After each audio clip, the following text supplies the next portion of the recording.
À Rochefort, les oppositions municipales réagissent après l'annonce du retrait du fondateur du Summer Sound Festival, Joël Joanny, et du choix du maire de poursuivre l'aventure avec l'association cognaçaise Blues Passion.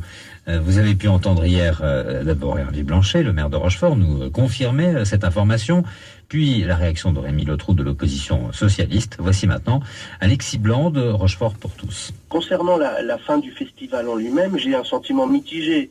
Parce que d'un côté, on peut déplorer qu'une nouvelle animation disparaisse, mais de l'autre, je trouve que ce festival n'avait aucun lien avec ce qu'est Rochefort, son histoire, sa culture, et que faire diffuser de la musique électronique à tue-tête sur l'esplanade de la Corderie Royale n'était pas forcément du meilleur goût, sachant par ailleurs que, selon les organisateurs, le public était composé à moins de 5% de Rochefortais.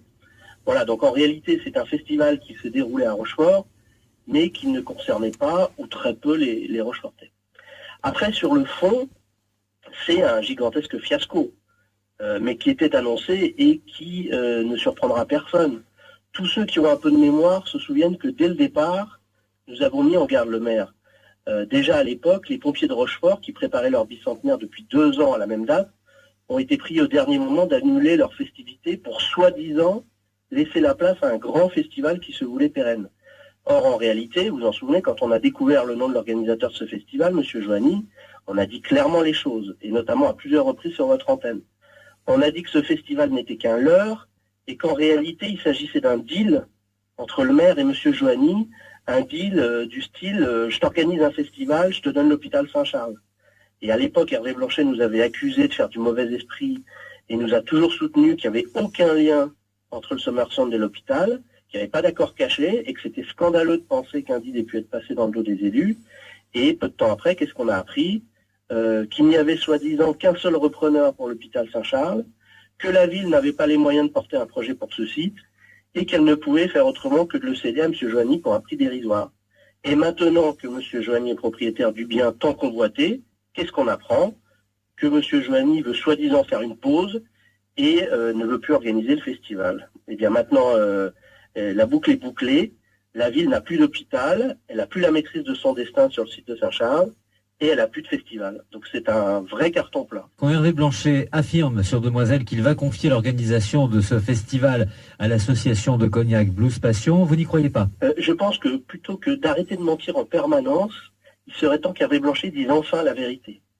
Il nous a toujours dit qu'il fallait du temps pour organiser un festival. Et vous croyez qu'une association a les moyens de le monter en 6 mois sans subvention? On apprend enfin officiellement aujourd'hui ce qu'on a toujours affirmé en conseil municipal, à savoir que le festival a perdu 1 million d'euros en 3 ans. Et vous pensez qu'une association, par définition avec peu de moyens, va accepter de prendre la suite d'un festival qui perd autant d'argent? Donc je pense que maintenant il faut arrêter de faire croire aux gens qu'il y a toujours une solution alternative et toujours courir après la vérité. Maintenant il faut dire les choses aux gens. Il y avait un deal, à l'époque le deal c'était je te donne l'hôpital, tu m'organises un festival. Maintenant que M. Joanny à l'hôpital, et qu'on se rend compte par ailleurs d'ailleurs qu'il est insolvable, il n'y a plus de festival, et arrêtons de faire croire que ce festival n'est pas arrêté et va être pris par une association qui par définition n'a pas 300 000 euros à dépenser pour le financer. Alors revenons au dossier du site Saint-Charles. On s'aperçoit que l'acte qui a été signé devant notaire entre Hervé Blanchet et la société de Joël Joanny présente des différences assez significatives avec la délibération qui avait été soumise au conseil municipal et adoptée en dépit de vos oppositions. Alors effectivement, il s'est passé quelque chose de très grave, puisque comme vous le dites, le compromis de vente signé chez le notaire entre Hervé Blanchet et Joël Joanny ne correspond pas au document qui a été présenté au conseil municipal. On a les dates de limite de dépôt et d'octroi de permis qui ont été décalées de 6 mois. On a des clauses particulières qui ont été rajoutées dans le dos des conseils municipaux. Et puis, contre la recommandation du notaire, les 2 signataires ont décidé de renoncer à la publicité foncière de l'acte. Vous voyez, c'est quelque chose de très grave, sachant que dans une commune, un maire a beaucoup de pouvoirs, mais il n'a pas tous les pouvoirs. Et ces pouvoirs, en plus, il les tient du conseil municipal. Donc il n'a pas le droit de faire autrement que ce que lui demande de faire le conseil. Et là, en l'occurrence, Hervé Blanchet a trompé son conseil, et pas seulement d'ailleurs l'opposition municipale, mais l'ensemble des membres du conseil, y compris les membres de la majorité, qui de bonne foi ont approuvé le compromis.